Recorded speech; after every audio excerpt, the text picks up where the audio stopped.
Good morning, everyone, and welcome. I'm Richard Stowe, Managing Director of Weed Free Limited, and we're proud to be sponsoring today's Amenity Forum updating event. There's an excellent program lined up for you this morning, covering a range of important topics for our sector. I'd just like to thank the Amenity Forum for organising the event. I'd also like to thank all the speakers for giving their time to share their knowledge and experience. I hope you all find this event worthwhile, useful and informative. I'll now hand over to George to get things started. Thank you very much, Richard, and good morning, everyone. My name is Georgina Meller from a company called Purple Monster based in Warwick, and we are delighted to produce and host this virtual event for you today. So as you can see, we are running the session just as we did last year. We are live in our studio, and I am joined by Richard, of course, who you just saw, who is sponsoring the event, and also Ian is here with us, and we have Sean later on as well, also in the studio. Now, we are keen to hear from you, you guys sat at home, as there will be a panel discussion towards the end of the session later, and we encourage you to ask questions and comment on what you hear as we go. And the way in which we're going to ask you to do that is by using something called Mentimeter, and so I'm going to have a quick practice with you now with that technology. So as you can see, there is a QR code on the screen. So if you could please get out your mobile phone. Okay, just give you some time to do this. So please get out your mobile phones and have them ready. And then there is that QR code on the screen. So if you can scan that now, and it will take you to Mentimeter on your phone, where we need you to type in your name and where you're joining us from today. So don't be shy. We're not going to ask you to talk to us or put you on camera or anything like that. We just want to hear where you are and who we've got out there. So lovely. I can see some of you now. Great. I've got the this monitor here so I can see. We've got Jim Croxton in Biggar, Robert Ross in Fife, we've got Ed Carter in Ilkley, Paul in Cardiff, Sebastian in London, Taylor is in Hampshire, Karina is in Warwickshire, Kristen Stewart in Yeovil, and Annie in Northumberland. Brilliant, thank you. Keep that going. It's great to see your names on there, and we know who we've got with us, so that's brilliant. Thank you very much. And we will be using this setup later for the Q&A. Now I'm going to hand over to Mark Buckingham. Mark is joining us remotely. So good morning, Mark. How are you? Thank you, Georgina. I'm super well. Thanks for the opportunity to join. Absolutely. I'm going to hand it over to you now, Mark. Thank you. Okay. So thank you, Amenity Forum and Ian, for the opportunity to speak. I'm Mark Buckingham with Bayer Crop Science in Cambridge. I'm Government Affairs Lead for Bayer. And I'm going to be talking about glyphosate renewal. So it's a focused plant protection update on glyphosate. So as you probably know, this year is a year for a active substance renewal of glyphosate in GB, and it's picking up. There's been a bit more media in the last couple of weeks, and the campaigners, Pesticide Action Network, etc., are out there. So it's a really good time to connect. Thanks for the opportunity to catch up with everyone today. The key issue is safety for glyphosate, and we are extremely confident about that. It's been around since 1974 on the market in GB, over 50 years. It's been the biggest selling plant protection product in the world for a big part of that. So it's been extremely well studied. And we are very, very confident about the science supporting its safety, and I'll comment on that a bit more in the next few slides. So the applicant for this regulatory renewal is a collection of companies, not just Bayer. We've formed the Glyphosate Renewal Group, and it's those 8 businesses there who all supply glyphosate in European markets and in GB. And this is the same group that came together for the European renewal that concluded in 2023 with a 10-year reauthorization of glyphosate herbicides. So we've done this before. This is a really good system for off-patent molecules where different companies own different studies, that the scientific studies are expensive to do to support these regulatory reviews. They can be easily $500,000 or more. And so rather than each of us have to do them, we can combine on these off-patent molecules and work together. And it gives the regulator one applicant rather than 8. So that's how we're working. But obviously in the market we're then competitors. So this dossier, what have we put into the regulator? It's building on the European dossier that resulted in that 10-year renewal, and it's enormous. It's a very big dossier by any standards of a crop protection product, because of that long-lived product in the market and the level of scrutiny and level of study around glyphosate. 180,000 pages, 1,500 studies. And just highlighting that purpley blue box in the middle there, 12,000 new studies in the last few years. About 3 studies per day published around the world mentioning glyphosate. Many of those, the great majority of those, actually not relevant for this kind of regulatory review, but an enormous amount of literature referencing glyphosate is published every year. And this is all reviewed. So we have responsibility as the applicant to make a submission, including the relevant studies. And then the regulator, the Chemicals Regulation Directorate of HSC here in UK, they also look at those studies and say, have we submitted everything that they wanted to see? They came back earlier this year and wanted to see a few more studies, which we've now submitted. So they've got all the science, and it really is a very, very comprehensive set as that shows. Okay, next one, please. And it covers both the molecule, glyphosate molecule itself, and the formulated products. And this is a common myth that I'm afraid campaigners and opponents misrepresent on, saying these reviews, that the regulatory authorizations only relate to the molecule. That's not true. The regulatory scientists look at all of the available science, and that includes a lot of studies on the formulated product. And this is probably the biggest and best, a study in America called the Agricultural Health Study. And this began in the early 90s. They started looking at glyphosate in 1993, and they were looking at tens of thousands of farmers and their families in some big agricultural states in the USA. And this is a current screenshot from their website. And they haven't just looked at glyphosate, they looked at a range of products that farmers are using.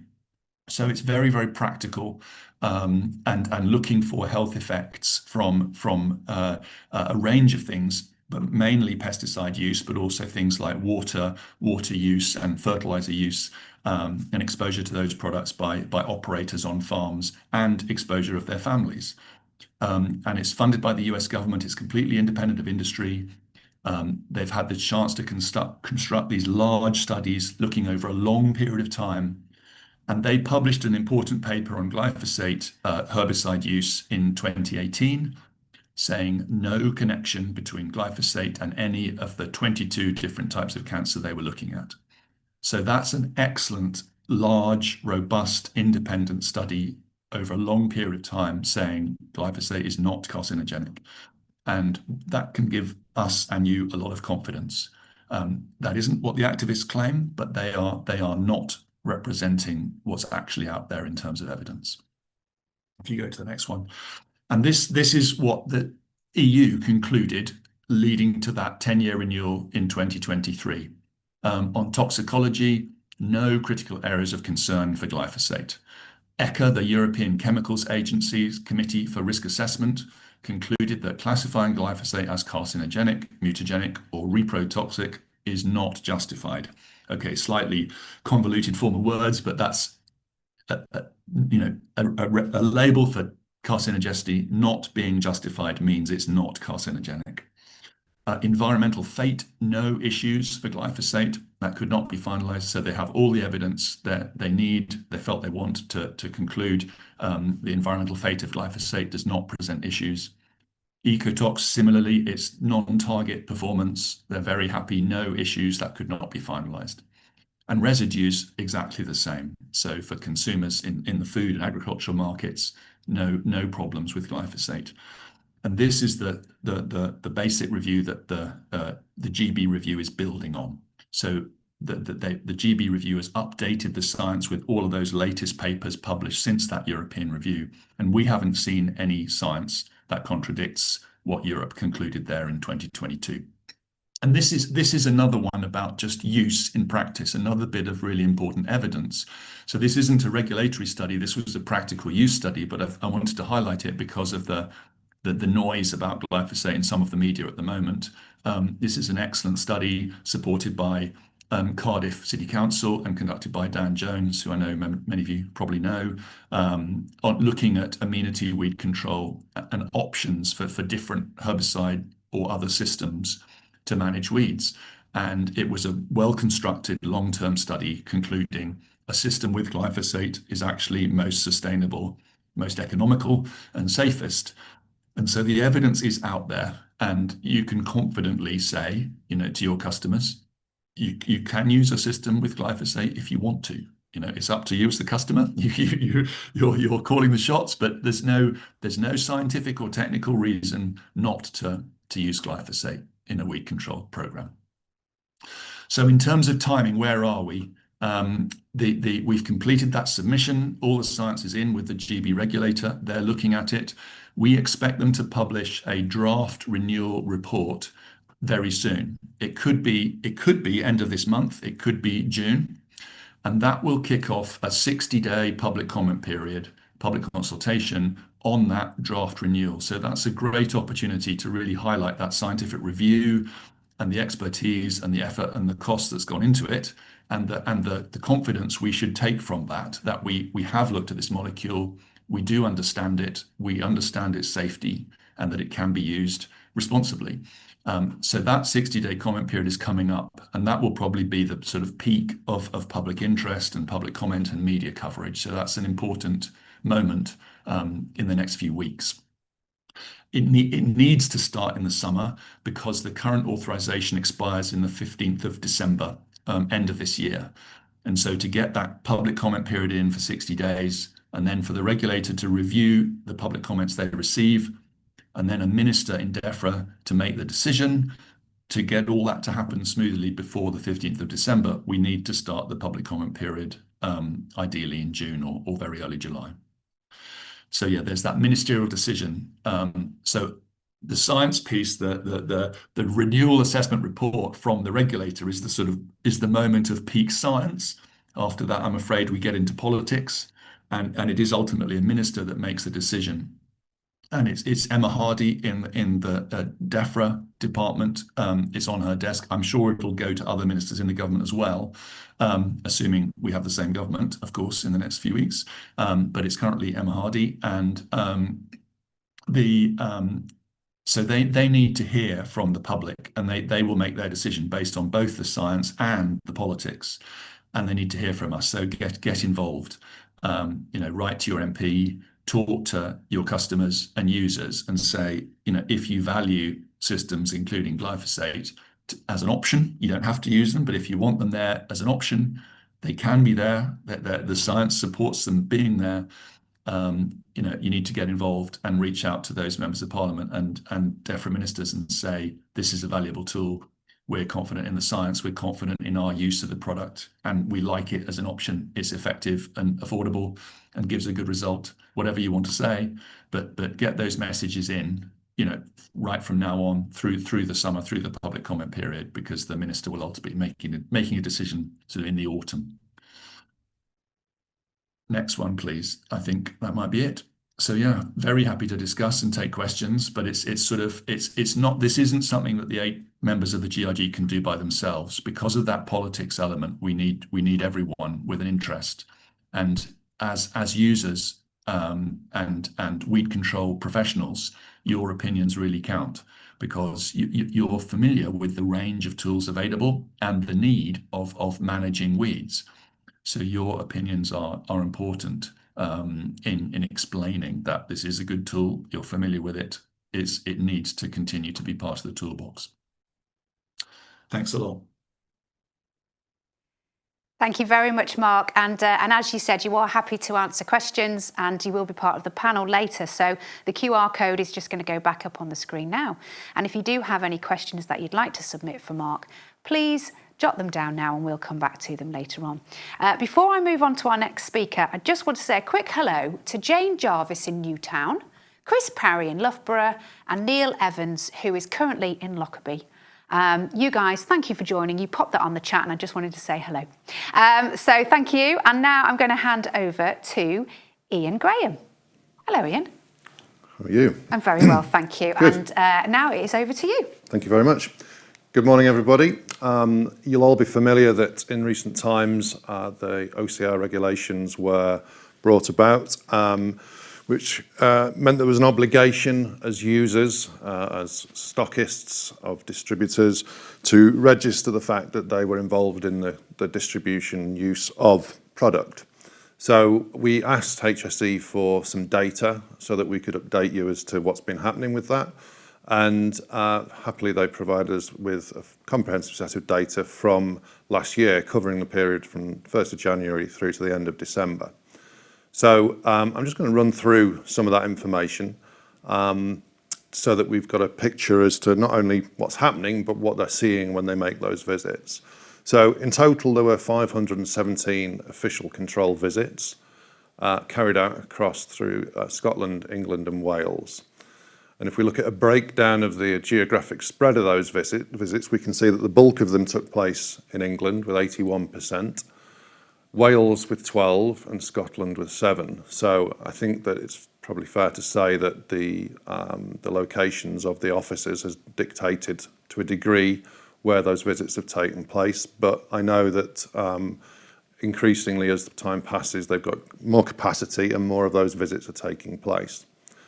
So if we look at the sectors that were visited, then agriculture, mainly arable, was the largest single sector visited. But amenity contractors were also a significant component of that number. So we need to be aware that this isn't just an idle threat. There are teams out there, they are knocking on doors, they're asking questions.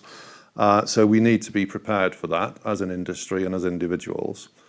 So looking at the enforcement actions taken, we can see that at the bottom of the screen, we've got 3% of those visits, just 15 visits, resulted in no action at all.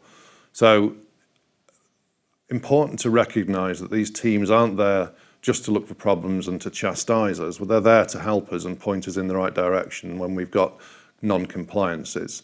So of those non-compliances, 59% of visits resulted in a formal letter requiring action. And obviously those actions were quite varied. 32% of visits required some verbal advice, giving people some information as to what they need to do differently in order to avoid that formal letter. And 6% of the visits, so 28 in total, ended up with enforcement notices being issued. So when these notices are issued, they're published on the HSE website. So it's perfectly visible. So as an organisation, you really want to be avoiding that. So clearly keeping things in line with regulation is important for us. So if we look at the main issues identified, storage of unauthorised products was a key element. So products were frequently discovered in pesticide stores due to poor stock control. Several products contained active substances no longer approved, approvals removed due to risks to human health or the environment. So be aware of what's in your store. Many chemical stores are of an age where products that when they went into the store were perfectly well approved and in use. It's very easy for us to lose sight of those things. So if you do have things in your store that ought not to be there, then the first thing you need to do is quarantine them so that you can identify them as being something that requires some further intervention. Issues with stores themselves were also a regular on the list of issues. So common failings included compromised or corroded bunding, bunding with insufficient capacity to retain 110% of the stored volume. And I think I'm right in saying that that's the potential stored volume. So if you've got a 1,000-litre store, even if there's only 500 litres in it, you need 1,100 litres of storage capacity in the bund. Unsuitable repurposed buildings, a lack of regular inspection, limited fire resistance and frost protection were noted, particularly on farms and smaller horticultural sites. In addition, record keeping and management controls, so deficiencies were widely identified, especially among contractors and small horticultural holdings. Some operators were unaware of the legal duty to keep spray records. Where records existed, they were often incomplete, inconsistent, or failed to meet regulatory standards. So be interesting to hear Matt talk about his app, which will help with some of that.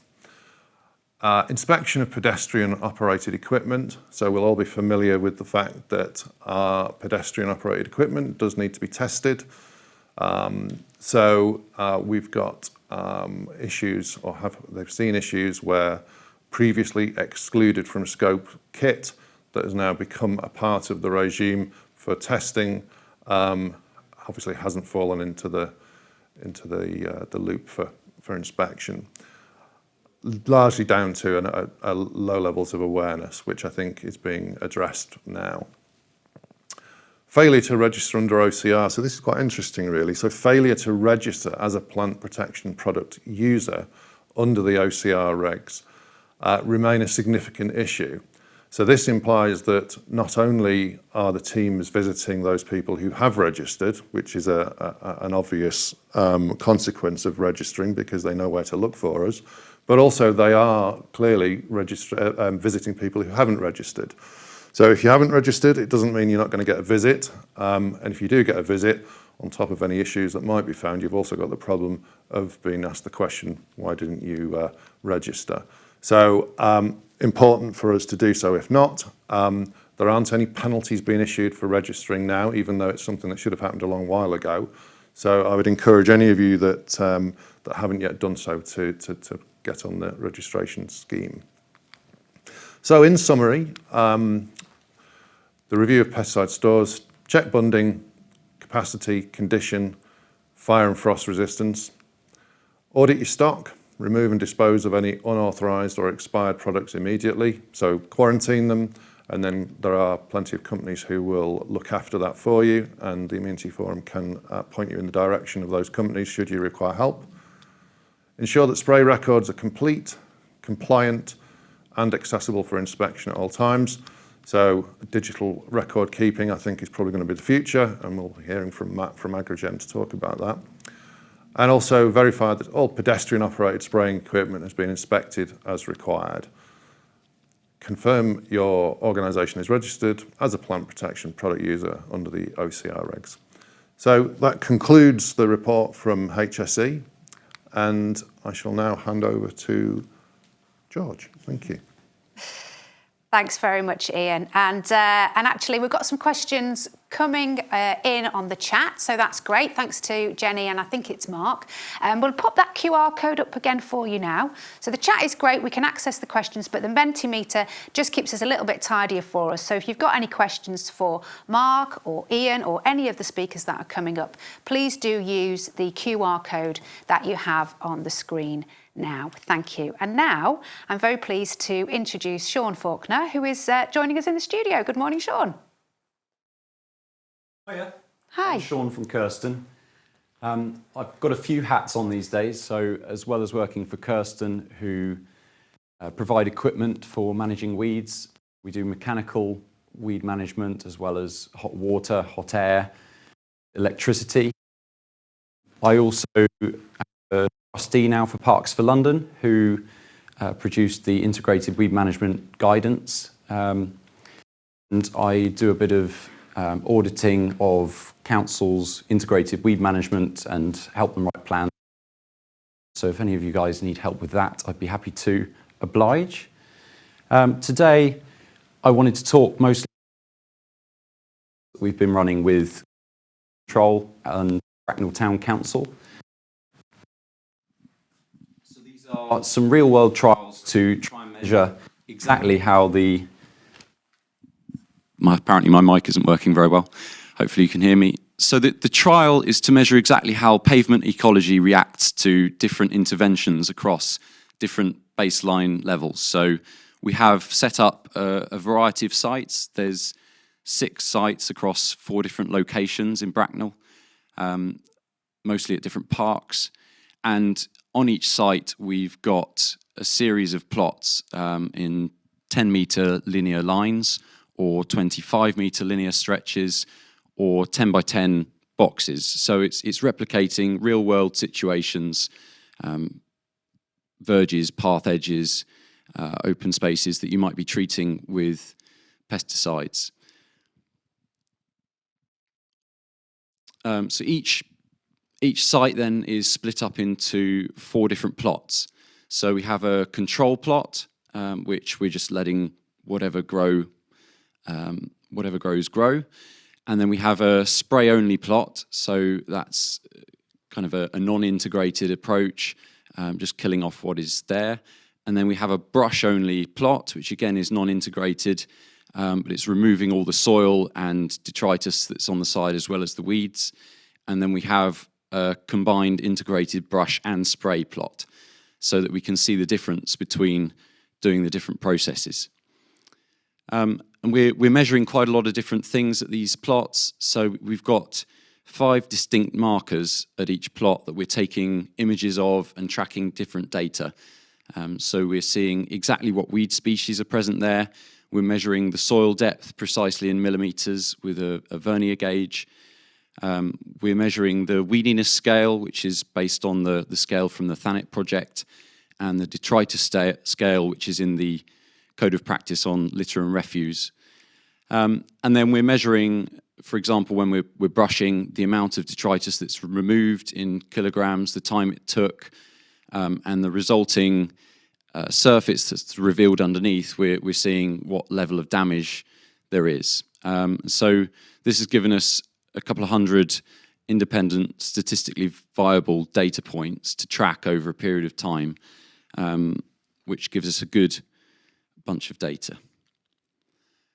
So here's an example of what we've done so far is the brushing. So while we were brushing 2 of the plots, we did that as a pre-season application. So in February, we went and did this at all the sites so that we're getting back to a clean pavement and we can see exactly what we're doing. So we were using that 2-wheel tractor there with a weed brush to do the job. And the data we have already has presented some really interesting information that we can look at. So one of the biggest things to come out of it was what I've called pavement ecological succession. So we're used to ecological succession in horticulture. In different depths of soil, you get different types of weeds. And there's been various studies that account for that, but not on pavements. So this applies that to what we found in Bracknell on these different pavements or hard surfaces. And we found that it splits up into 4 different stages, basically. So at up to 10 millimeters, you've got a pioneer window where it's just pioneer types of species of weed like moss, evening primrose. And then as you get beyond 10 millimeters, you start getting deeper rooted perennial type plants, things like dandelion, cranesbill, thistle, which will start to enter the pavement. And at the same depth, you can get things that can start to cause a bit of damage. And then stage 4, you start getting woodier species. So that happens beyond 25 millimeters. So stage 1, as I've designated it, is where the roots are completely floating and there's very little risk of getting something entering the tarmac or the hard surface that's underneath. So these are the pioneer species. When we get to stage 2, you have species with the potential to enter the surface and cause damage, but they're still at a floating stage. So a sweep will still remove the whole plant. So the difference between stage 2 and then stage 3 is not the depth, but it's how advanced that plant is in its growth. So by stage 3, you've missed that window where it's no longer causing damage and it's starting to anchor into the surface. And then stage 4 is where you start getting proper structural damage, and those woodier plants have the strength to force open the pavement a lot more, and you get much worse problems. So keeping it away from that 25 millimeter stage is critical. So do specific species require specific soil depths? And we've established through that chart that yes, they do, but we ran some statistical tests to make sure that that wasn't just chance. And when you run a chi-squared test, the likelihood of these plants organizing themselves into those specific depth brackets purely by chance is less than 0.00001%. So this would be the same as flipping a coin 25 times and getting heads 25 times in a row. So in scientific terms, it's as robust as the correlation between a person's height and their shoe size. We also did a Kruskal-Wallis test. So this was more defining where the boundaries were between the stages and making sure that was accurate. And it again showed that fundamentally there's a mathematical difference in the requirements that different species have in the soil depth.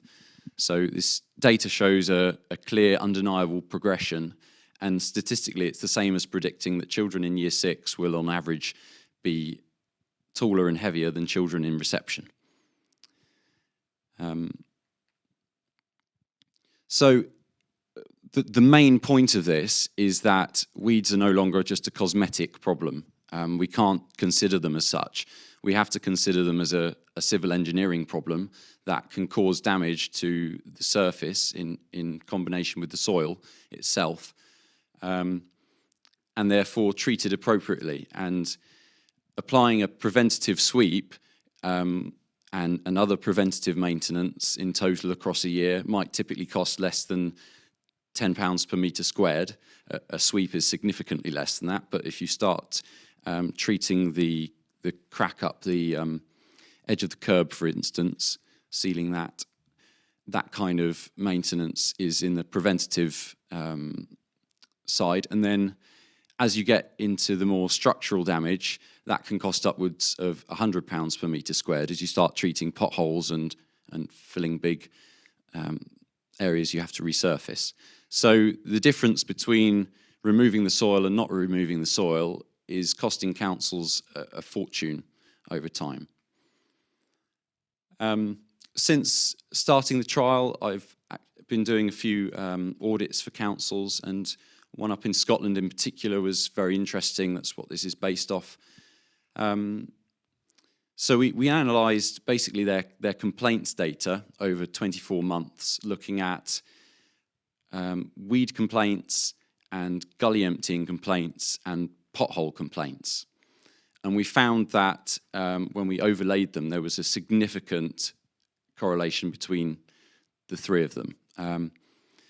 We also looked at some on-site information. So we went to those streets and we measured the soil depth at those hotspot streets that were causing the worst problems. And we discovered that 64% on average, if we extrapolate that, of the network is at stage 3 or 4. So it's already past the window, and that might be common across a fair few councils. So the sooner we can intervene in that window, the more damage we can prevent. We looked at financial modelling, so we looked at how much that soil was going to cost to remove and what the payback period for doing it would be against the extra damage it was costing the council, and also looked at how they were doing against various legislation and guidance. So this is the hotspot overlay, and we overlaid 1,654 complaints on weed control and 8,000 complaints on gullies and thousands and thousands of potholes. And it was really interesting. There was some clear hotspots, and when we went to measure against those, it turned out that there was a perfect line between the soil depth and the amount of complaints. So the deeper the soil, the more complaints there were.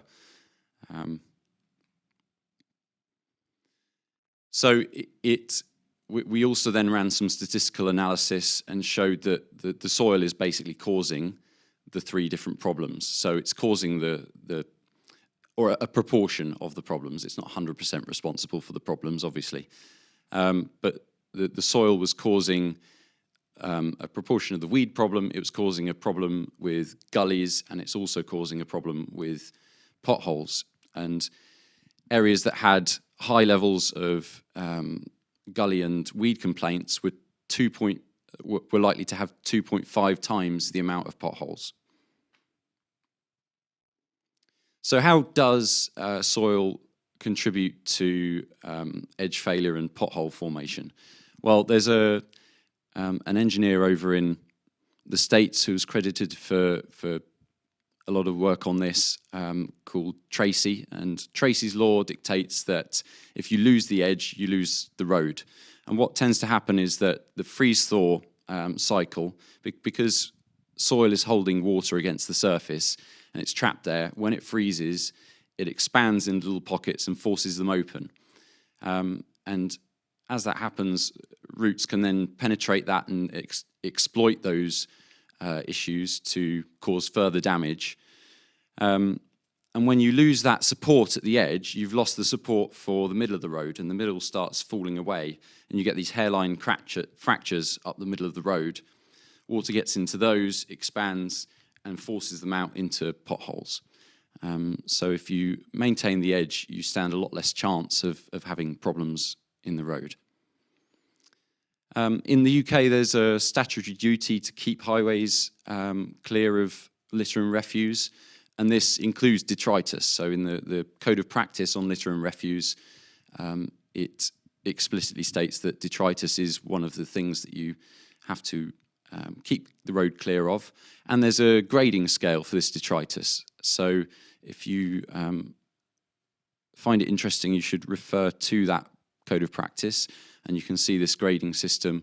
Grade A is where it's supposed to be, so that you can see all the lines and the curb edge is clear. And then any grade past that has to be rectified within a certain amount of time back to grade A.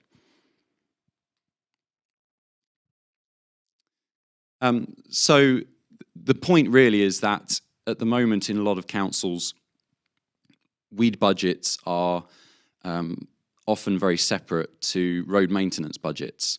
And actually, it's worth reconsidering that and thinking about where some of our preventative maintenance is affecting the pothole budget. Some councils are approving millions at the moment per year in emergency pothole filling budgets, and some of that could be put towards preventative weed management rather than relying just on the traditional pesticide budgets, which are sometimes more concerned with aesthetics. So how can we tell when a road is in stage 1 or stage 2, stage 3 or stage 4? Well, as well as just looking at the plant types, we can also measure the depth of the soil, which gives us a good indicator. And then when it's in stage 2 or 3, we can tell by doing what I term a kick test.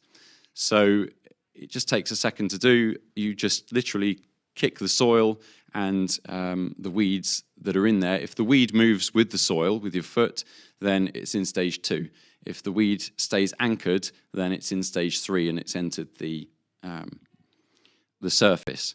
So what we're getting out of this is to prioritize both stage 2 so that you can prevent streets going into the further damage and paying a load more money for rectifying that, and also attacking some of those stage 3 and stage 4 to stop that getting any worse. Another thing we got out was we measured the amount of soil we were taking off. And I think some of that's quite staggering, really.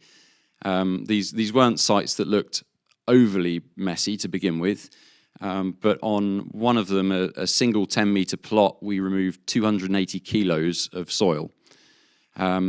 So in 280 kilos, you can grow a massive amount of weeds. If you don't have that, the reaccumulation rate in a plot like that, we're going to measure over the trial period, so we'll be able to give you some more accurate intervention times, but it's generally going to be an awful lot less than 280 kilos a year in 10 metres. That's probably been left quite a number of years. And the average detritus removed on all the plots, so some of them were 25 metres, some of them were 10 by 10, was 142 kilos. So this means that we can no longer wait for weeds and then react to them. We can start acting preventatively, and we're preventing more than just weeds, we're also preventing damage to the surface. So we go from a reactive wait and see type approach to a very predictable preventative approach, which gives you much more peace of mind that you're stopping the clock on the damage and preventing millions being spent on potholes. Weed control is no longer just about a cosmetic horticulture exercise to appease residents. It's a fundamental data-driven preventative maintenance strategy for your paved infrastructure. Beyond introducing more sweeping and mechanical weed control into your integrated weed management approach, there's a lot else you can do to reduce the amount of detritus that's entering the system. Some of it will be in the way of barriers so that you can prevent it migrating onto the hard surface. And you can also look at planting regimes. I know there's a lot of programs for replanting areas with wildflowers, for example, but it might be worth considering that the types of plants you are going for could be lower litter plants and lower growing plants that require less maintenance, that can still add the same kinds of benefits for biodiversity while also reducing the amount of work you have to do for maintaining the road. And another thing we found so far in the trial is that residents were very happy to see mechanical approaches, because the immediate nature of seeing a clean surface, they can see something's being done, and they were saying things like, it's great to see a new initiative, I hope it happens across the whole town, that's really good. It's a great brush, great job, I hope it's successful. And we had, so far, just having been on site, doing the actual work a couple of times and measuring results, we've collected 15 or so different impressions from people, and they've all been overwhelmingly positive. Thank you very much for listening. That's great, Sean. Thank you very much. You're also here for the panel. So again, the QR code just at the bottom there for you now if you have any questions for Sean later on. And now I'm very pleased to welcome another remote guest who's joining on the screen behind. That will be Paul Bannister. Hello, Paul. Good morning. Good morning. And over to you. So welcome. My name is Paul Bannister. I run a company called Amenity Training and Consultancy. Thank you for the Amenity Forum to give me the opportunity to give you a little bit of an insight on some of the challenges that we're finding, particularly in pesticide storage. It's interesting to listen to Ian's summary of the HSE visits relating to things like bunding and other storage requirements. Some of the challenges we tend to find is how should we actually store pesticides in relation to our operations. Loads of pictures, I'm afraid, or actually not afraid because they're quite useful for me to see, but you'll see that some of the golf courses will store pesticides outside, and they'll also sometimes find them actually in the corners of the mess room, just in boxes. The storage that we're going to be looking at is looking at fixed storage, which is your permanent stores, and then we look at mobile storage in relation to contractors. I won't be looking at things like gassing compounds or other bits and pieces, purely because they're a little bit more specialist, and most of us now are not actually using those. So we're all fairly familiar with the code of practice, been around since 2006, 168 pages of pure joy related to pesticide application. But Interestingly, there's only 3 pages within that text that relate to fixed storage, and then there's only 2 pages in that text that relate to mobile storage, and yet we still seem to get it wrong in relation to HSE inspections. So when we actually look at the code of practice itself, what it's actually asking us to do is store pesticides in approved containers. With the original product label, it's quite common as you walk into a chemical store, certainly if you've got any house of agronomy, that you'll actually see quite often that the operator has not got the right container. So hopefully the next picture will show you some of the issues that we find. So this was another golf course where they've been storing it in a Sainsbury's high juice bottle. We've got pictures of the labels that have been severely defaced or potentially out of context, or they've actually lost the labels completely and then decided to write the actual name of the product, but it's the question mark that poses the most challenges for OCR when they pop in. If the labels start to come off again, it's very difficult for manufacturers to issue you copies of the labels so you can stick them onto the containers because of the amount of counterfeit. So these are things that we've just got to be watching. But it's maintaining good stock control. So some of the challenges we generally find when you're out on site is, this is permethrin. This was in a local authority garage, and if you just unbelievable the stuff that's on here. This is in a workshop. You'll find pictures of timbrel, which again most of the chemical containers you'll find have been withdrawn, and then clipless, which again was in a main contractor store on a routine visit.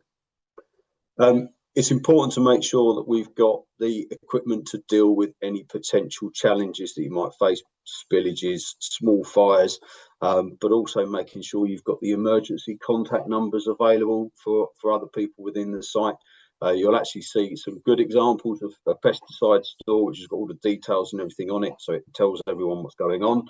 And within that store, hopefully they've got spill kits, they've got methods of being able to clean up any of the spillages, clearly defined, but most important on this instance is actually making sure the member of staff knows how to deal with a spillage and what to do.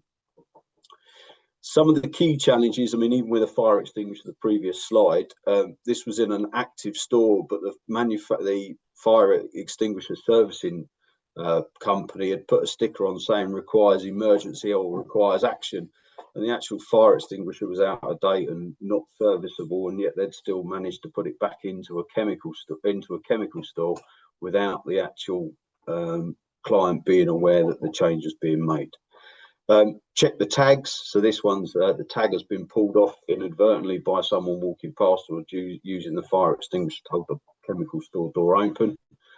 You'll then see other ones where they're actually correctly mounted and some that are just standing on the side of the floor. HSE are going to be looking at very basic things like, how is your fire extinguisher mounted? Have you got the emergency procedures in place? It's quite nice if you've got a first aid kit, just to get a little tag on there to say when it expires. Some of the first aid kits I've been looking at recently are in the chem store, but the kit has been used or is out of date, or in one instance it was so badly wet and mouldy that actually you wouldn't have been using it for anything else. And then again, with your eye wash station, if the eye wash has been used, don't put the part used bottle back into your chem store. Spill kits, plenty of them available. Make sure that they're easy and accessible for the staff. Again, staff know how to use them. We've got eye wash stations, again, in the back of a vehicle in this instance. And then if you are required to have respiratory protective equipment, it's correctly labelled and sealed and inspected as part of your control measure records. We have got the yellow code, but this predominantly is more about supplying to the industry rather than necessarily for end users. It's quite an interesting document. This was in 1998, this was reviewed. It's only got 75 pages, but there's a large amount of information HSE will actually review for this in terms of storage for us. But more importantly, we've got a document called AIS 16, which is our agricultural information sheet. And this is 4 pages of everything that the HSE will be looking at when they pop up onto your organisation to do your inspection. And within that, they'll be looking at the size of your store. And as Ian said, the large proportion of the actual inspections are, have you got capability to deal with everything that's within your store, including if you're holding stock back for poor weather like we've had recently, or if you over order, or if there's any particular requirements, and making sure you understand what the capabilities are. The next picture is a school, so they bought a flam cupboard rather than a chem store, and then they've jammed so much product into that there's no potential opportunity for them to actually hold any of that spillage should it occur. Quite often find in a well-organised store, you'll still find that they'll actually over-purchase for the amount of product that they actually need, because sometimes they're taking advantage of maximum stock deliveries or keeping the prices in there. You'll quite often find that there's poor stock management, where the operator has just been chucking product in on top, or they're getting new stock and there's no stock rotation or stock control. It's a bit of a concern when your HSE opens your store and you're seeing stuff like that, because they're going to then start delving in a little bit further about how the rest of the organisation is run. Good example, well-ordered store, nice and bunded, nice and clean. This was actually purchased on the pretense before an HSE inspector went in to have a look. Again, the only thing really for me would be just taking the stuff out of the cardboard boxes, so you've got nothing in there that potentially you can't miss. We need to consider about the storage and location of our stores. So again, if you're putting a new store in, making sure you've got the right permissions, and also making sure that you're not putting it in an environmentally sensitive area. We talk about the bunding requirements, which we'll mention a little bit later on, but it's important that although they say 110% of the maximum storage, if you're in an environmentally sensitive area, that has to be 185% of the store capacity. Make sure your store is not anywhere near anything combustible. So if you look at your next slide, this was actually a contractor who's got hay bales in the background there, and there's chemicals all over the place. So they were doing agricultural and horticultural contracting. So again, it's a bit of a challenge that this sort of stuff is being missed. We need to make sure if you are keeping your chem store, it's not in a residential area or domestic area or retail areas or staff rooms, making sure that there's no sort of through access and that the staff know what to do in the event of a fire. Quite often we'll find pictures like the next one where they're actually storing pesticide with, in this case, paraffin and batteries. And this was adjacent to the mess room for this particular retail outlet. The staff training process, we've got an old sign on here about how to handle chemicals. Again, it's just making sure your staff are adequately trained. Construction hasn't really changed. It's making sure it's secure, it's resistant to fire, it's capable of holding any leaks, so we refer to bunding. It's frost-free and also adequately ventilated, as well as being secure. So this is the picture of the local authority that was storing the chemicals in the garage. Apparently the manager on this particular site had no idea that staff were storing pesticides in there. And as you can see, the degradation in that's quite a bit of an issue. We've mentioned the bunding requirements. If there is a permanent store, it must be fire resistant, particularly for the sides and the door for 30 minutes, but not the roof. So predominantly you want the roof to collapse to make sure that this store doesn't explode. And the bunding, you know, it's a fairly self-explanatory. Does it hold everything that you're holding in there and the potential capabilities? Worthwhile having on your chem store the size of the actual store and the capacity, so your members of staff know how much they should be storing in there. And you'll see in this instance they've actually changed it because they miscalculated it. HSE quite like that as an indication for you, but that needs to tie in with your stock records, making sure that you're accurately keeping a record of what's in the store. Good stock rotation, so new stock to the back and old stock to the front, and making sure that staff understand that they're actually using containers up rather than just ending up with 5 or 6 part used containers. We've got our bund. The bund needs to be particularly all the way round, sealing the whole building and the joints off. You'll see in the next picture where the chemical store, they put a bunding, but they failed to paint all the way up the blocks, and you've got a gap within the blockwork. HSE were particularly keen on issuing an improvement notice for this because it wasn't adequately sealed. The next picture we're looking at is a metal bund, but it's so heavily corroded that the actual base of the chem store, when it was moved, actually completely collapsed. So being completely void of actually having anything within there. If we are standing things in our pesticide store, there's still quite a lot of information related to using redundant water tanks in AIS 16 because it was written in 2012. But again, just making sure if you are using a redundant water tank or anything other than a designated pesticide store, that it's actually secure and able to actually hold everything within there. Our next picture shows a bund that's been put in for a converted container. Again, the capacity of this store would be questionable based on the height of that bund. And actually, when we did the calculations, it needed to be 3 times that height based on the capability and the storage requirement. The bund needs to be easy to be cleaned. So you'll see there's a load of residue in here. Actually turns out that this is engine oil. So I don't know quite why they were storing engine oil in their pesticide store, but it was partly to do with a tree surgeon organisation that they're actually looking at that. So they hadn't cleaned it out or inspected it. If we are looking at a purpose designed pesticide store, you need to make sure that your bunds are there. Some stores are so big that they actually require forklifts. And in that case, the forklift needs to have a slope so you can get in and out the store rather than necessarily building the store and then having to forklift the equipment inside the store itself. Don't have any combustible materials within inside the store. Make sure it's nice and sealed, and then any internal drains are sealed off. The next picture just shows a chem store that had been converted, and within the centre of that picture, you'll see that it's got a drain or a bund. And the owner of the store said they were adamant that the bund under there was sealed, but the actual capability or inspection of that was quite limited, and no one could provide any evidence of the size of the store when that was last inspected. So HSE would immediately issue a bit of guidance on that to say, well, hang on a minute, we need to get further evidence. Quite often you'll find golf courses will use alternative buildings.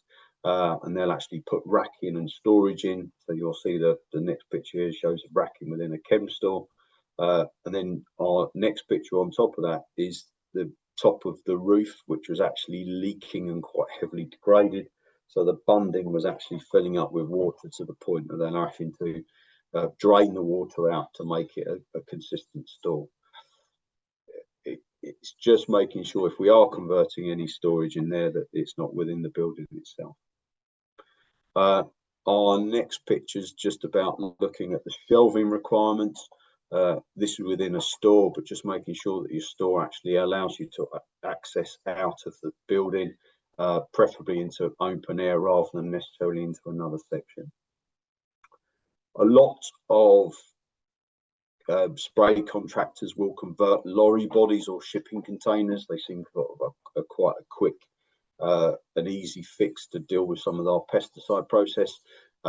If it's got a wooden floor, the wooden floor needs to be removed and changed so it's a metal bunding system. Our next picture shows generally what happens is they've just taken a container and then used it in. There's no bunding, there's no actual flooring. The floor itself is all wooden. HSE would look in particularly at this and saying, well, hang on a minute, this is not suitable and sufficient for our chem store. If you are putting the bund in and you're using a shipping container, it's worthwhile having the container sort of edge back, but also if you've got capability of building a bund round it to stop any spillages while the operator is loading and unloading the container. And again, it's just understanding how the bunding requirement fits in relation to what we're doing. Quite often, I've found that an operator will see their system in AIS 16 and says you can use standard chest freezers.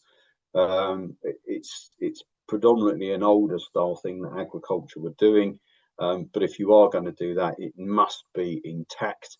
The next picture shows a chest freezer being used as a store, but when you actually look inside it, there's a little rubber bung on the top, and that's where the drain cap has been taken out. So if there was a spillage in there, it's just literally going to pour straight out of the bottom of that particular unit. Please make sure you organise your store, have no smoking signs, particularly restricted access. So you'll see that on our next picture. Just make sure that it's a chemical store, keep out, don't interrupt with that. And then having a clear, organised store with powders above liquids, making sure that you're not compromising that. So one of the pictures, I think second one across, shows that we've got granules in a paper outlet underneath liquid containers. Again, it's just understanding how the system fits. We can skip forward a couple of pictures just for adequate lighting, please. Quite a lot of the chem stores that I visit have got no lighting or poor lighting, so you can't actually read the chemical label. Again, it's making sure that the operator can read quite easy in relation to the organising of the store. If we have got pallets in the store, make sure they're not posing a trip hazard, and ideally, again, inspecting them just to make sure that there's no contamination on these pallets over a long period of time from any splits or containers, making sure your staff actually report any spillages and deal with them accordingly. We've talked about spill kits, so making sure you've got appropriate spill kits in there, but it's also managing the waste.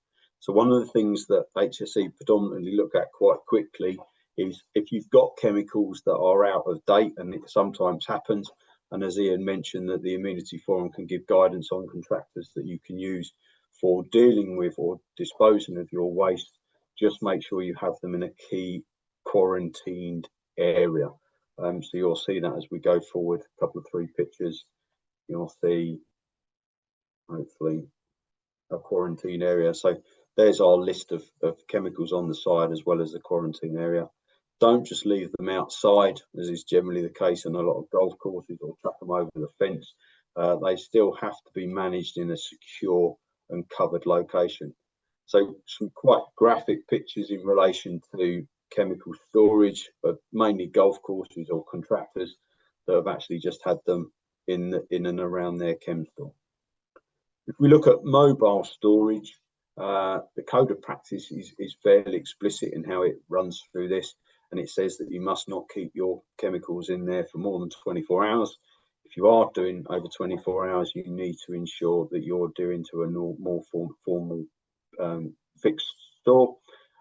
General things related to the transportation of products, particularly by road, is just making sure you're not exceeding large limits and that the store you're actually got is nice and secure.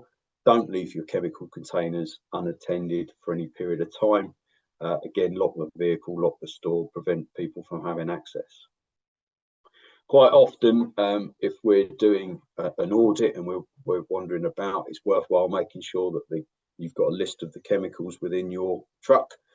You've got clean and unused PPE within the cab, clean water for washing, first aid kit with additional eye wash. And again, it's sort of worthwhile having the ID for the operator to show that they're actually competent to use these products, as well as a suitable spill kit. So quite often we'll find when we're doing audits, you'll find a first aid kit with additional eye wash and the fire extinguisher all brand new stuck behind the seat. Just a few more pictures ahead, Kate, sorry. That's it. So quite often we'll find first aid kits that are all sealed up, but they're quite often not dated or checked. We quite often will find that the chemicals being stored are not stored correctly. So I think the picture now is this was a product that was being stored under the passenger seat in the cab of the vehicle of a major contractor where the inspection wasn't actually seen on how it all fits. We'd quite often find the previous slide there, you've got the operator who stores petrol within pesticide containers as well. So again, we're looking at breaching that, and they quite often say, well, we've got one store, why would we use 2? It's making sure that you've got a floor to ceiling bulkhead. So our next picture shows quite a good example of the floor to ceiling bulkhead.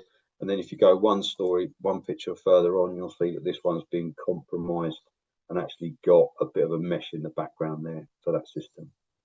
Making sure we've got nothing in the load carrying area that's going to likely to pierce or project into our chemical container. So bit of a haphazard one from our contractor in this picture. And again, making sure that we're keeping chemicals nice and secure. We jump forward, Kate, 2 pictures. One more, please. So this was a contractor who had got a chem store that decided to fill it with spill kit in the unlikely event that the product was spilling. But actually, when you sort of dug down into that spill kit, it was full of different products at different stages, which defeats the object of the operator, making sure that they're not actually spilling the product. They can't just sort of fill it up in the unlikely event that they're going to do it. HSE, as we say, will predominantly look at pesticide storage. Some very basic things to be done. The documents that we've got available are not new, so you can't really say that we weren't aware of that. Ian mentioned the OCR regulations. We had to respond and register that by 22nd of June 2022. So again, we can't really say we weren't aware. I think it's something we just need to be a little bit more aware of. Thank you very much. Sorry for running over. That's great. Thank you very much, Paul. We're now going to hear from Ian Foreman.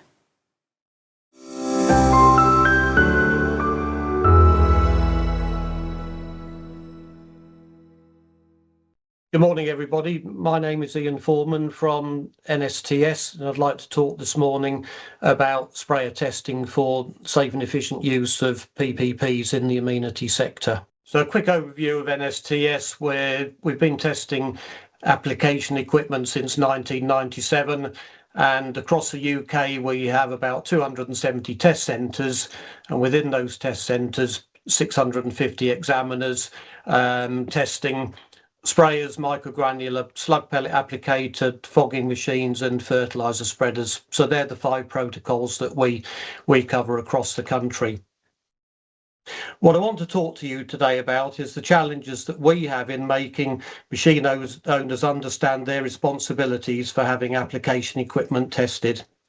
It's now 10 years since legislation came into force, and things haven't really improved much over that time, which I think sadly is a poor reflection on this sector. Looking at some of the figures in more detail, you can see here, and as you well know, the amenity sector is quite diverse in the areas that it covers. Golf clubs across to leisure grounds, race courses, etc. But from the figures, this is data from last year. Just around 370 sprayers at golf clubs were tested, and then around 75, 80 contractors' machines tested as well. But to look at some of the other areas within that chart a bit closer, and to get a better idea of how many numbers of machines are being tested, you can see that, for example, councils, they're at just over 50, football clubs, nearly 40 machines tested. So quite a few machines, but maybe not a huge amount, and we'll look into some more in finer detail now. And so going on from that, let's have a little closer look at golf clubs as the first example. So in blue, you can see that was our 370 machines being tested on the previous slide, but the total figure of golf courses estimated at anywhere between 2,500 and 3,000 golf courses across the UK. It's still a tiny fraction of the number of machines being tested. Now, we fully understand that not every golf course in the UK has a sprayer, and some of those courses will be covered by contractors, but I still believe that we're still a drop in the ocean in the number of machines being tested. To have a look at a few other areas within the sector covered under amenity, football pitches. So in green, what I've included here are the professional and semi-professional number of pitches, coming to around 160. So again, that figure of nearly 40 football pitches having sprayers tested is not a great deal. a few race courses, but a tiny fraction. But a big area for concern is the number of councils having equipment tested. And just to repeat, we know that not all councils, like other areas in the amenity sector, would have a sprayer. But I would be surprised if there aren't a lot more councils there that do have sprayers and still aren't getting them tested. Tiny fraction in turf, and a few airports having their machines tested, but we're estimating around 140 airports in the UK as a total, so a very small amount there being tested. So NSTS do have some challenges in all of the sectors that we work with, and what I put here is, first of all, aware and the awareness of the requirements for testing in this sector that we're focusing on today. And I'll start with awareness and ensuring that people know of the requirements for testing. And here there's a range of things that we do to try and inform people of what those requirements are. So we attend shows, we have leaflets that we send out and hand out wherever we can. We've got a website, and we're also on social media. And this is a campaign that we've invested a bit more time and energy into since last year, in helping people be more informed of what the requirements are. But then there are those machine owners who are aware of the requirements but still aren't doing anything about it. Many of you will be aware of HSE's pesticide enforcement officers now in place, going around the country inspecting any sites that are using pesticides, and that could be agriculture, might be horticulture, but also the amenity sector too. And regarding this awareness, what are the risks of not having equipment tested?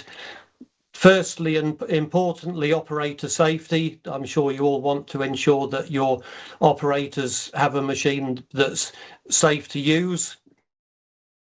Looking at protecting the environment, and many amenity sites that need spraying are close to waterways, and they need protecting by a machine that's going to apply pesticides safely and accurately.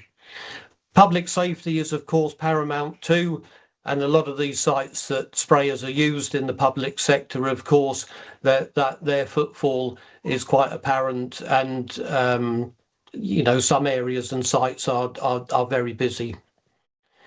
Accurate application is important to ensure that products are applied at the right rate, and then finally there, and what I've highlighted is the insurance part of this slide, to ensure that you're fully aware that if something goes wrong with pesticide application, as it's a legal requirement, what are the risks regarding insurance when you have to put in a claim? Other things we do to try and help people ensure they have equipment in top condition.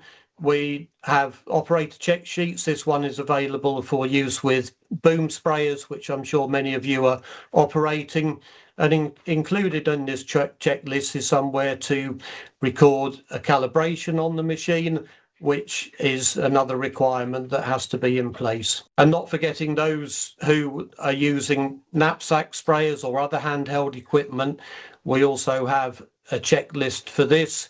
So a really useful thing to use for everybody who is using knapsack sprayers, ensuring that equipment is checked on a regular basis. And it's something that's overlooked, that handheld and knapsack sprayers are not required to have an NSTS test, but it is a legal requirement that they are inspected. That's by a competent person and on a regular basis, and that repairs are made as required.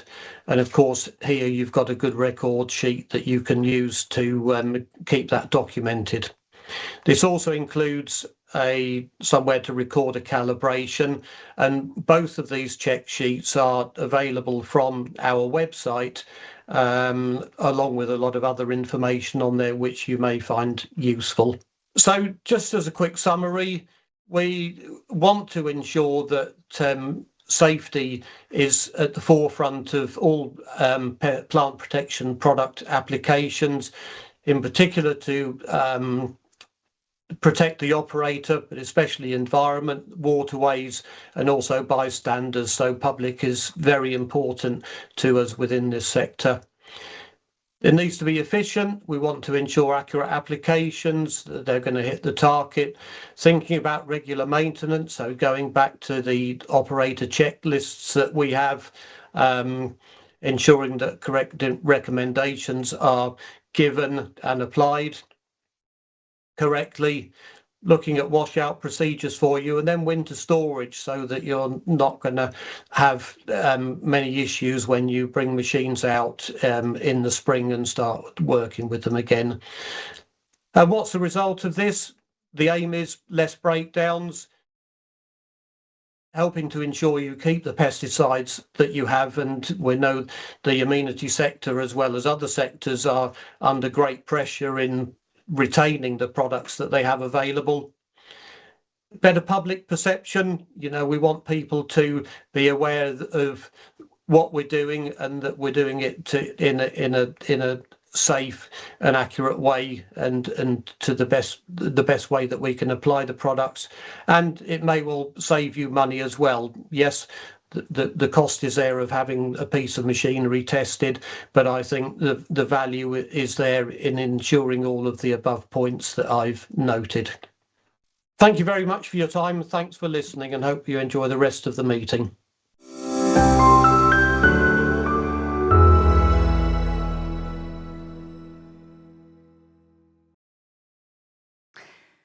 Yes, very good to hear from Ian there.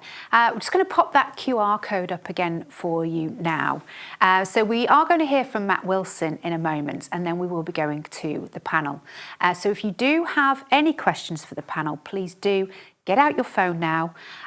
Might feel a bit awkward, of course, because you're perhaps sat at your laptop and you'd perhaps rather use the chat. And the chat is great, but I'd really encourage you to try and use the Mentimeter if you can. It's much easier for our panellists to be able to read those questions so that they can understand what it is you're asking, and they can give you hopefully a better answer.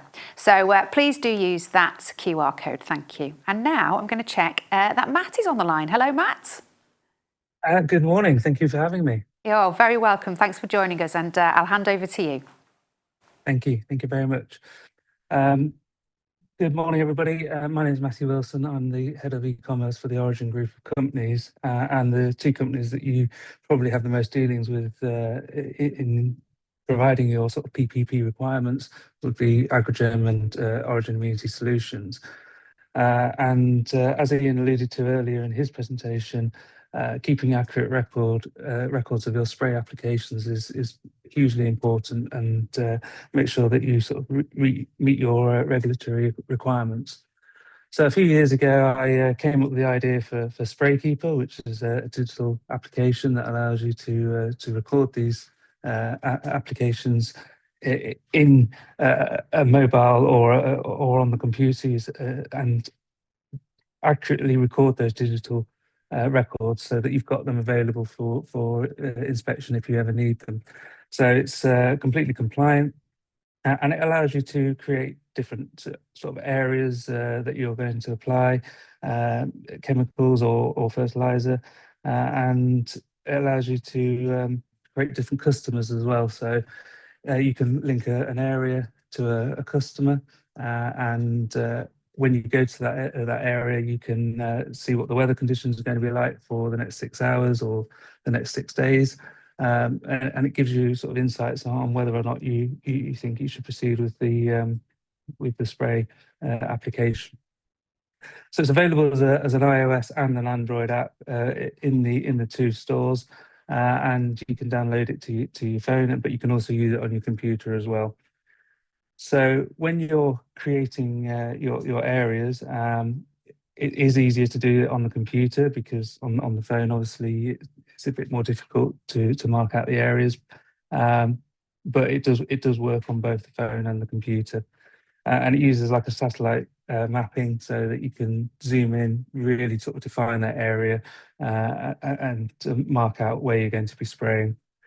It then will calculate the area size for you. So rather than sort of estimating or measuring using the satellite sort of imaging, you can calculate how big the area is, and it will show you the sort of the weather conditions before you actually start.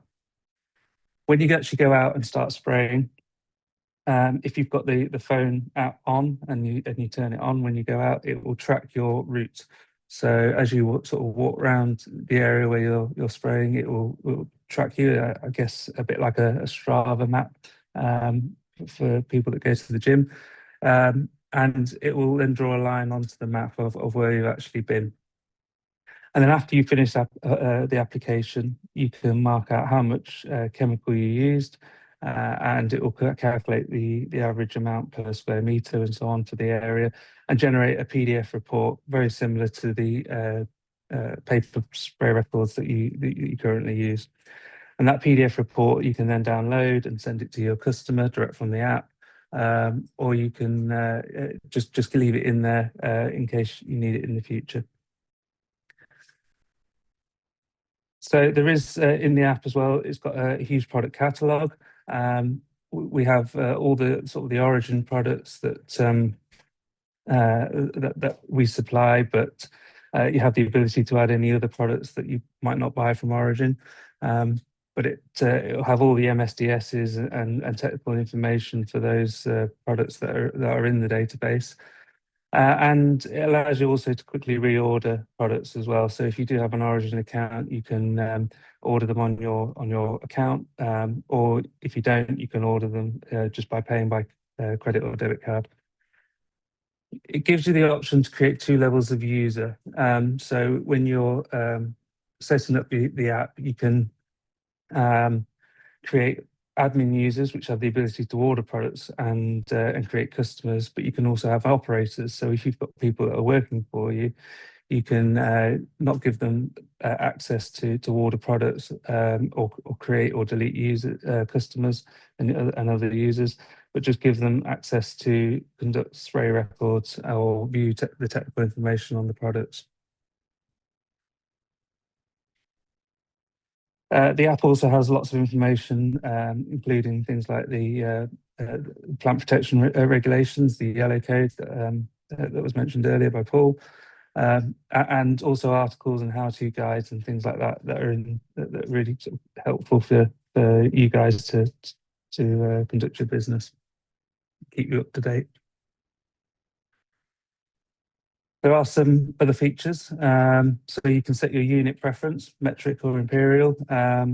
Generally, you probably want to measure wind speed in miles per hour. That's probably the only imperial unit we generally use these days. So you've got meters squared and temperature in Celsius and weight in kilos and liquids in litres. But you can switch those out, for your preference. When the report is generated that you send to your customer or download to your computer, it displays any units in both imperial and metric, because you're not quite sure what your customer might want to see them in. There's also the ability to alter the GPS tracking mode as well. So you can set it to, it's defaulted to normal, but you can set it to high accuracy or low accuracy, just to save factory. You can upload your company logo as well to your report, so that when you send it to your customer, it has your logo and your company name and company details on there. And we back up all the data within the database every half hour to ensure that it's secure and protected. And for those of you that need to know, it is stored within the EU on EU data centres, so that meets our data protection regulations. We are trying to develop it and build new features all the time. So we're currently working on things like multi-product selection to support tank mixes. So if you're mixing something like a Roundup with Shikara, for example, at the moment the app only supports 1 product, but in the next couple of weeks that should be added on so that you'll be able to add Shikara and Roundup together. We also want to support uploading photos. So once you've completed the spray application, we want to be able to take a picture or even before the application and add them to the spray record as well. So currently it only supports adding products to your sort of stock level, but we want to be able to actually manage and record those stock levels as well. So as you use products, the stock level will go down, and it can give you reminders, or you need to reorder certain products. So these are all things that are sort of in development currently.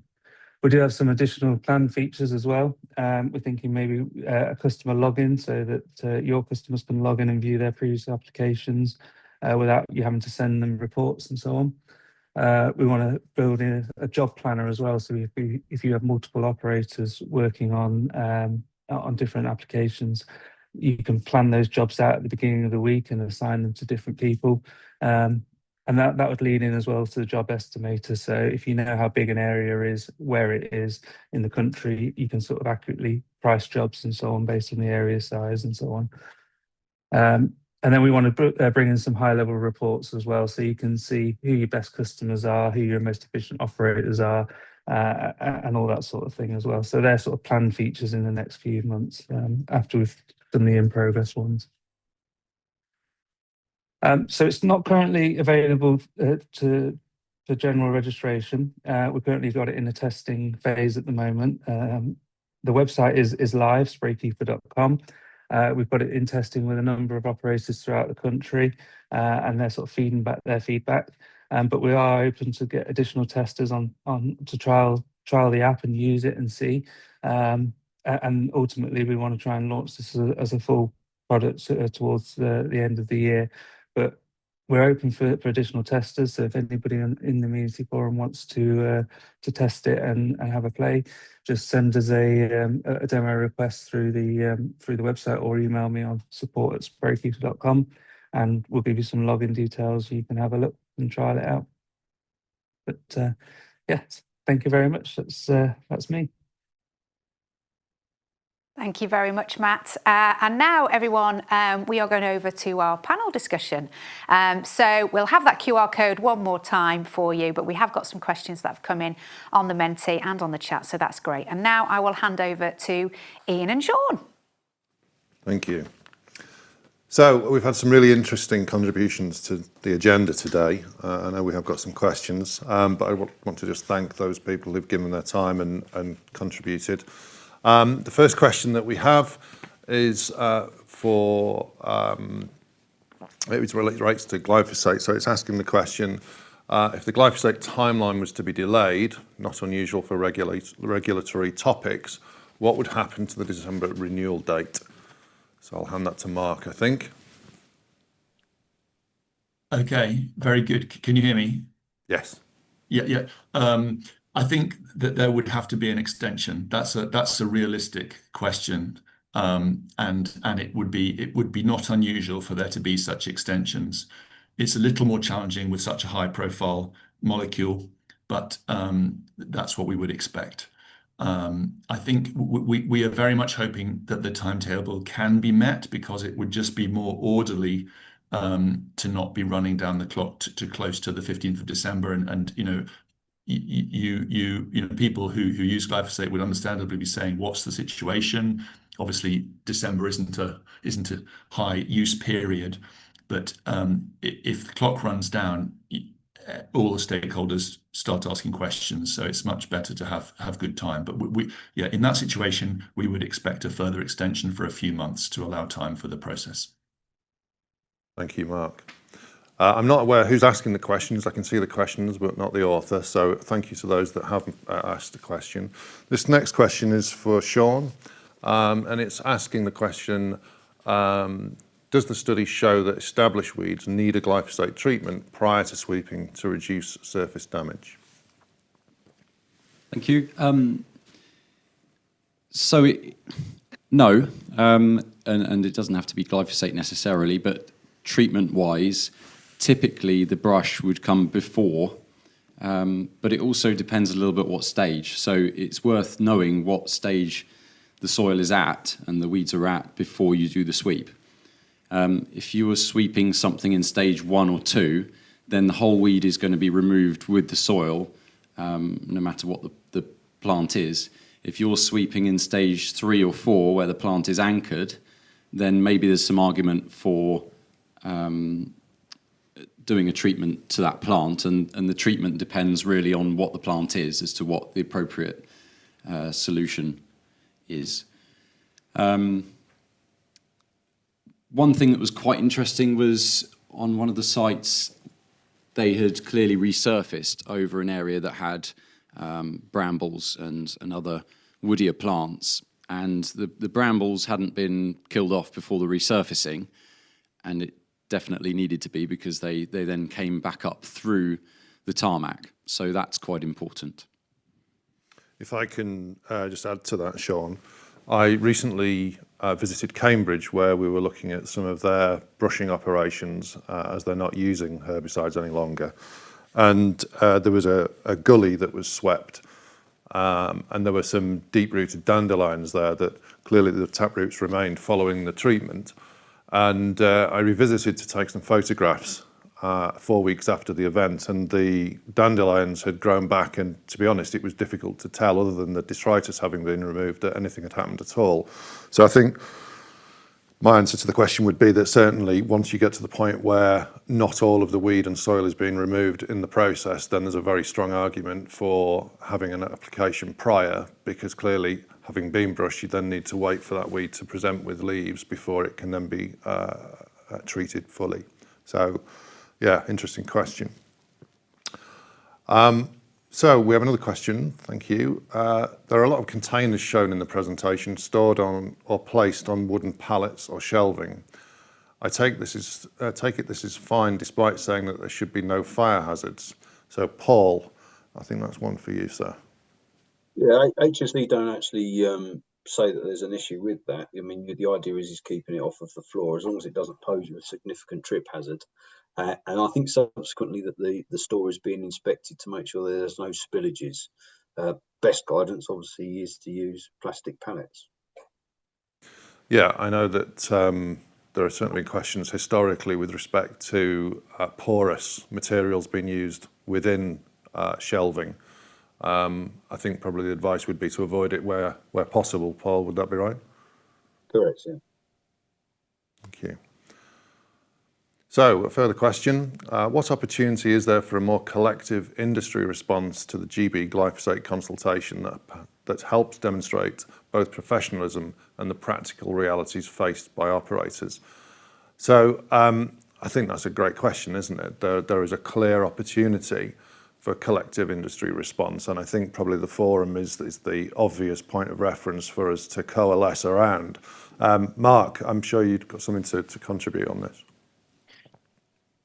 Thank you. Yes. Look, I think you're spot on that organisations like the forum are ideal and should plan to participate in the public consultation. I think that's an excellent idea. So start forming a view or sort of preparing that contribution now, and then it should be informed by the scientific findings in that draft renewal report. I'd like, if I may, to comment on the person in the chat who said that the Welsh and Scottish governments have a role. They do indeed. I didn't mean to overlook that at all. They are part of the DEFRA decision-making process. But yes, I think industry groups like Amenity Forum exactly, and in the agricultural space, National Farmers Union, Agricultural Industries Confederation, all of those groups matter a lot, and into the food industry too. On the agricultural side, people like the national flour millers are getting involved. So those voices matter a lot and are well worth supporting. Thank you, Mark.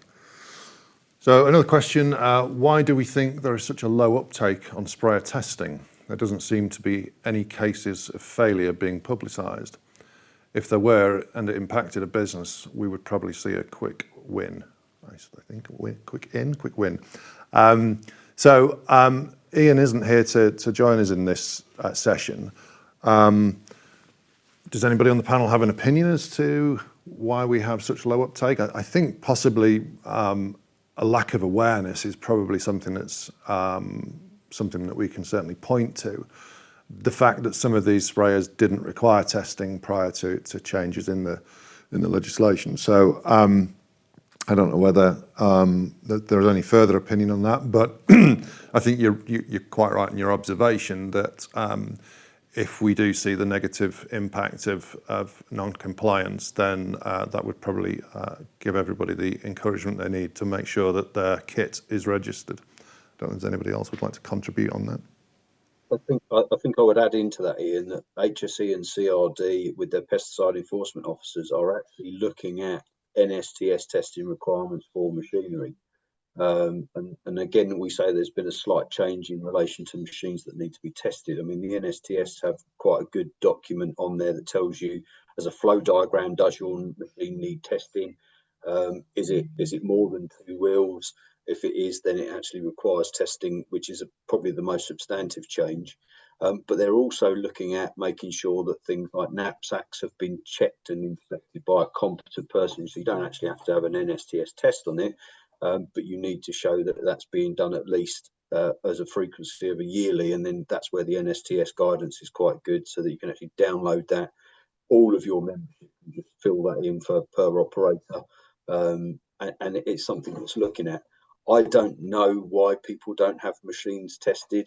Is it the fact that they're not aware? Well, I find that quite tricky to believe that. Or is it actually active non-compliance that they think, well, the chance of me getting caught is quite remote, so therefore I'm not going to do it? Or is it a cost implication? I mean, NSTS and particularly Ian, and certainly a lot of the shows that I've been to with him, they're actually pushing to say, well, you know, it's worth testing. You think your sprayer is out by 10%, that's 10% of your spraying budget. But more importantly, that's 10% of your surface that you're not actually spraying or treating. So it's making sure that we're trying to push all people who are using pesticides, and particularly in relation to application, because I'm no doubt that that's going to be one of the things, as Mark will look at with herbicide usage and glyphosate, is we actually have to show that we're putting the product on correctly. Thank you, Paul. So there's another question here in the comments, and I can see who it's from this time. It's from Ed Carter. Hello, Ed. Is it not likely that the site to be treated for weeds would have varying levels of detritus and therefore varying levels of stages of weed growth, which means just brushing wouldn't be effective on the areas where the weeds are more established? And so a weed spray prior to brushing is the only practical means of assuring that brushing isn't a wasted or failed operation. I think very much, Ed, that well, if I think back 20 years, I spoke at Soltex when it was held in Windsor about integrated pest management, and the conversation and debate has rumbled on, hasn't it? The National Action Plan clearly points toward integration as being a key element of our industry and where we need to be headed.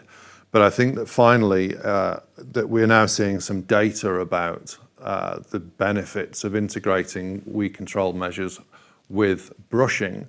There are really clear benefits there. So I think that the work that Complete Weed Control is doing with Kirsten and establishing some further data about the reduction in herbicides that can be achieved through integrated methodology involving brushing and herbicide application, we can clearly see that's, well, I'll not presume to know what's happening in the future, but I think it's highly likely that the data that comes from this report will very much suggest that brushing hugely complements weed control operations as they're often currently administered. So yeah, it's a good point, Ed, and I'm fairly certain that in the fullness of time, when we see the data, we'll be able to see quite clearly that brushing those areas where we get into sort of stage 3 and 4, where we're beginning to get into the territory where damage to the pavement, expensive damage, is happening, then weed control definitely needs to include brushing in those areas. I don't know whether you want to add to that, Sean? Yeah, I guess the point is this is going to be cyclical. So at the moment, there's lots of places that haven't been brushed in 25, 30 years. And that's why the soil buildup is so great. So doing the brush once in those areas is great, but what is really going to make the difference is preventing that soil getting there in the first place, so you can keep stuff at stage 2, and you're actively measuring when it gets to that point and when you need a sweep. And if you're starting from a fresh surface that hasn't got weeds on to begin with, then your brushing definitely comes first. If you're on an area that's already has patches that are stage 3 or 4, then you will, in the cycle throughout the year, be treating those weeds. So it's not a case of you can brush and then not treat. It's a case of fitting the brushing into the cycle. And if you were doing a brush in February, for example, at the start of the season to prevent the opportunity for further weed growth, then you have probably sprayed towards the end of the growing season. So everything there, or treated another way, so everything there should be dead already. And you're brushing before the new growing season. So in theory, there shouldn't be too much there to begin with. But I appreciate a lot of this is going to be on fresh sites that maybe haven't been treated just before the end of the season, and maybe you will have plenty there to go at. I think if I can just add to that, the suggestion here is not that councils adopt a brush every pavement policy, because clearly there's tremendous expense involved with that. I think the key element here is to identify those areas where the detritus is a problem, and that's generally in areas of older infrastructure or areas where there's just overhanging trees or whatever it may be, where the accumulation is faster. So targeting that brushing is really key in establishing an effective and cost-effective means of weed control. So thanks, Ed, for that. Another question here.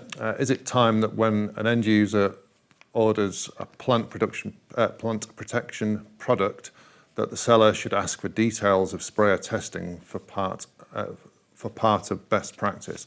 And yes, I think very much we're at that point where there ought to be some better checks and balances. I know that I, on occasion, have needed to buy product, and I've never been asked for any qualification at all. So I'm sure that Mark might have a view on this, given that he's a steward of many of the important products that we rely upon. Sure. I think industry programs and training and certification help a great deal to provide the skills. Just forums like today, just updates on what's the regulator doing, inspecting stores, what are they expecting and looking for, what's the latest rules, what's good practice. It matters a lot, and having a sort of continuous professional development process that's formalized is really valuable. So 100% we support that kind of approach, and it's happening, but it's a matter of bringing new people in and ensuring old timers in the industry are up to date with best practice, etc. So you need an active industry organisation to drive it forward, and I think the forum's a really good vehicle for that. Thank you, Mark. So we have another observation in the questions panel. Clearly, brushing has an important role to play, but where established weeds are present, spraying needs to come first, and sweeping will then be more effective. So, not a question as such, but yeah, I agree. I think that we very much need to consider all of the options, and the whole point of integration is you integrate one thing with another. It's not about replacement. But very clear indications that brushing and spraying as a collective is a very effective, cost-effective means of dealing with the problems. So, further question. Sadly, in many amenity spaces, the maintenance has been neglected due to financial pressures. There are many areas initially present with established weeds. I think that we can all observe that very often in the built environment, there's plenty of money for the creation of new infrastructure, but little thought is often given to the ease with which and the expense associated with the upkeep of these areas. So I can remember in that presentation at Saltex 20 years ago, integrated management starts at the design phase. We need to be thinking about creating environments that are easier to maintain, be that the avoidance of sharp corners, so curves where brushing, for example, is far easier, litter traps, detritus traps, of which there are many. Block paving, might look pretty when it's new, but it doesn't look great when it starts to sink and it becomes a host for weeds. So yeah, there's a great deal to consider, but I think it adds great weight to the fact that, as Sean was pointing out, that appropriate brushing and spraying as a combination can save huge sums of money, which can be reinvested in further brushing and further maintenance. That then means that infrastructure doesn't get to the point where those big financial issues come to the fore. So, another question. Can I put some numbers on that? Sure. So the audit I did for the Scottish Council, they just approved about £12.5 million for emergency pothole filling. And they spend hundreds of thousands on gully emptying per year. And the measures we suggested putting in with a brushing regime to do it, scale it up across a citywide programme with other weed management controls, were going to cost around 750,000 for this particular council per year, which is actually less than their manual operation currently is. And that would reap savings in those potholes and gully emptying of a net benefit after the costs of about £3 to £4 million a year. So it's significant, the savings that can be achieved by doing the brushing and integrating weed control. And suggesting that cutting services like sweeping is going to save you money is a false economy, because it just comes back to bite you in a greater amount later on as repairs become more expensive.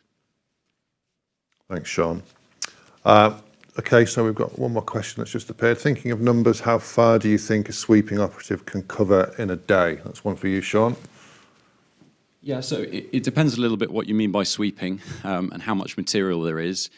If you are in a sweeping lorry and you're clearing, stage one, then you can get probably upwards of 10, 15 kilometres done in a day. If you are path edging, if you've got several inches of material to get rid of, both depth and width, then our weed brushes, if they're a walk-behind machine, you can get up to about 3 to 4 kilometres in a day is typically reported.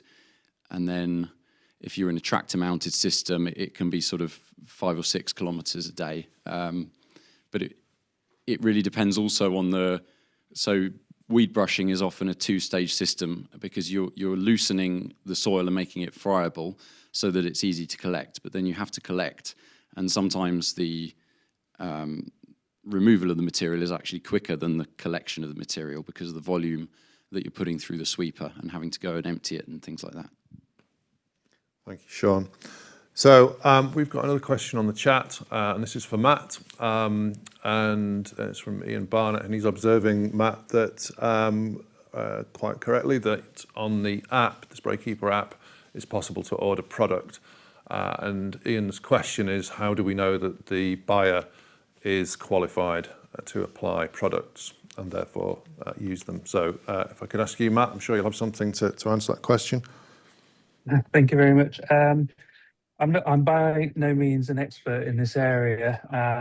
However, I am under the impression that the buyer of the products are not the ones that need to be qualified. It's the people that actually apply the products that need to be qualified to use them.